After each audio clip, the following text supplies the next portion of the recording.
Your Salesforce environment is suffering from this problem. This is not a clickbait. I worked as a Salesforce developer for over 5 years for multiple different customers across different industries, yet no single customer is not suffering from this problem. So what is this problem? Let's draw a diagram to demonstrate this issue. We have the company A bought a Salesforce environment, and they have the internal admins to configure the Salesforce environment declaratively. As the business grows, we need certain functionality to be customized. So typically what we do is we hire external consultants who are Salesforce specialists. They are consultants, developers, or architects. They are all specialists. So now in order to fulfill the business requirement, we are producing the code. So now as we start to produce code, who owns this code? Who maintains this code? That is a huge problem. The external consultant typically don't fulfill that requirement because it needs lifetime support. So you might say, we have internal Salesforce architect. But is it really so? Is he really hired for this purpose? Let's give a metaphor. Let's take an example. Let's look at the phone industry. When you open the back of the phone, you clearly see that's an engineering skill. When you zoom out, you can see everything is modularized. Everything is put in order. You can clearly see that is the battery, that is the camera, that is the microphone, and all the lines are clearly wired one with another. So you know how to make a phone, that's good, but you still need the general skill to organize the phone components into its place.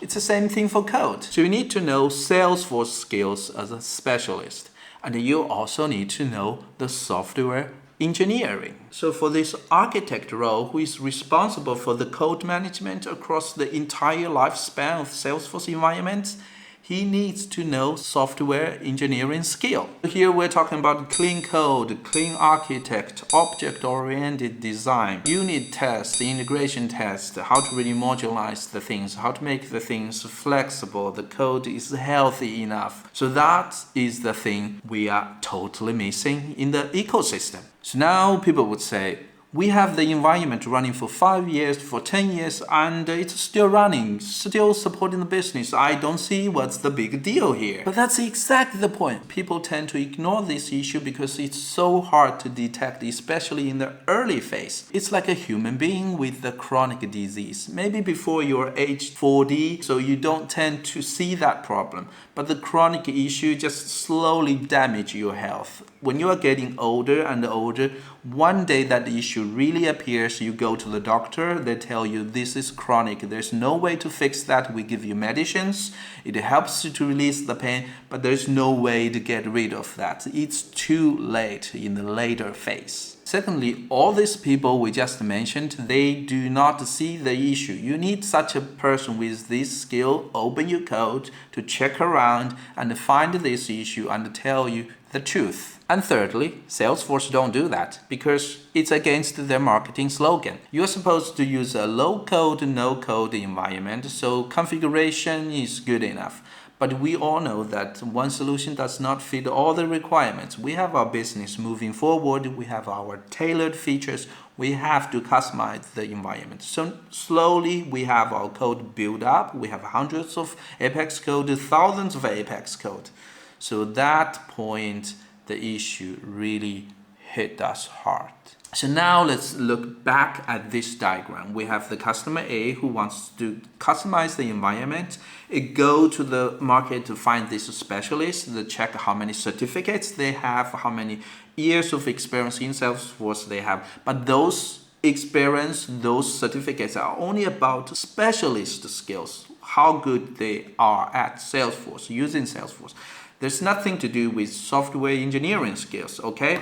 And A does not know that skill either, of course, apparently not. And we have the architect. These architects, when they are hired, they are also checking how many certificates they have. 13 certificates, that's good, hire this guy. So everybody in this diagram has no skill about software engineering.